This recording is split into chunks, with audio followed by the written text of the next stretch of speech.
Hi everyone. इस video में हम public administration in India BA program semester 1 के पीवाईक्यूज डिस्कस करेंगे और एग्जामिनेशन पैटर्न। पेपर 90 नंबर का आएगा। 10 में से किन्हीं 5 क्वेश्चंस का आपको आंसर देना है। पूरा पेपर या तो इंग्लिश में दीजिए या हिंदी में दीजिए। पहला क्वेश्चन हमारे पास है, discuss the element of colonial legacy in post independence civil services in India. भारत में स्वतंत्रोत्तर सिविल सेवाओं में औपनिवेशिक विरासत के तत्वों की चर्चा कीजिए। उसके बाद है, elaborate the major constitutional provisions related to civil services in India. भारत में सिविल सेवाओं से संबंधित प्रमुख संवैधानिक प्रावधानों का विस्तार से वर्णन कीजिए। नेक्स्ट है, critically examine working of panchayati raj institution with special reference to democratic decentralisation in India. लोकतांत्रिक केंद्रीकरण के विशेष संदर्भ में भारत में पंचायती राज संस्थाओं की कार्यप्रणाली का आलोचनात्मक परीक्षण कीजिए। Write an essay on major initiatives taken for administrative reform in India. भारत में प्रशासनिक सुधारों के लिए किए गए प्रमुख पहलों पर एक निबंध लिखिए। Examine the role of finance minister in budget making in India. भारत में बजट निर्माण पे वित्त मंत्रालय की भूमिका का परीक्षण कीजिए। Distinguish between permanent anti political executive. स्थायी और राजनीतिक कार्यपालिका के बीच अंतर स्पष्ट कीजिए। Briefly explain the concept of e governance and it's benefits. E governance की अवधारणा और इसके लाभों का संक्षेप में विवरण दीजिए। और write an essay on digital Indian mission. Digital India mission पर एक निबंध लिखिए। इसके बाद और क्वेश्चंस हमारे पास बचे हुए हैं। Write an essay on importance of ethics in administration. प्रशासन में नैतिकता के महत्व पर एक निबंध लिखिए।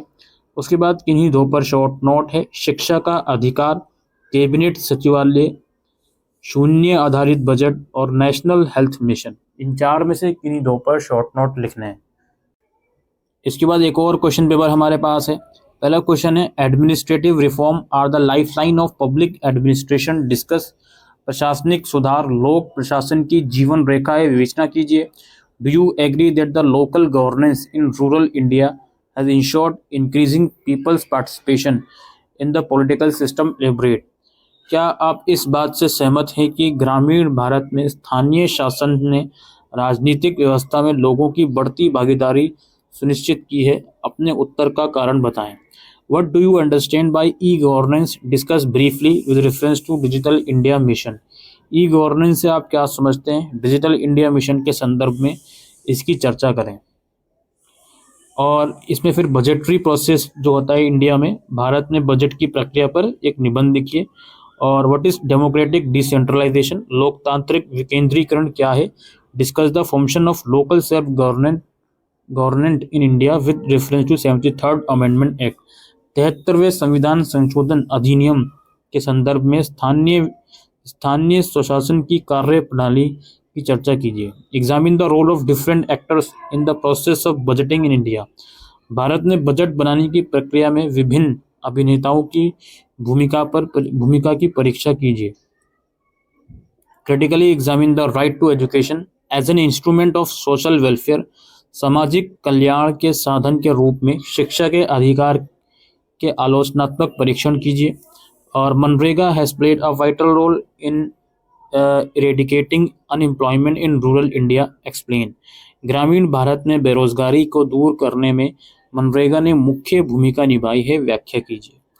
उसके बाद दोस्तों हमारा लास्ट क्वेश्चन नंबर 9 है, सूचना का अधिकार, right to information is an effective mechanism for redressal of public grievances analysis। सूचना का अधिकार लोक शिकायत निवारण का एक प्रभावी साधन है, विश्लेषण कीजिए। और फिर किन्हीं दो पर शॉर्ट नोट है, नेशनल हेल्थ मिशन, राष्ट्रीय स्वास्थ्य मिशन, और जीरो बेस्ड बजट अगेन, और सिटीजन चार्टर, और जनरलिस्ट वर्सेस स्पेशलिस्ट।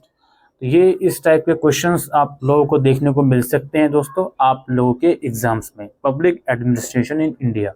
उम्मीद करते हैं ये वीडियो आपको यूज़फुल लगी हो, तो वीडियो को शेयर कीजिएगा। Thank you.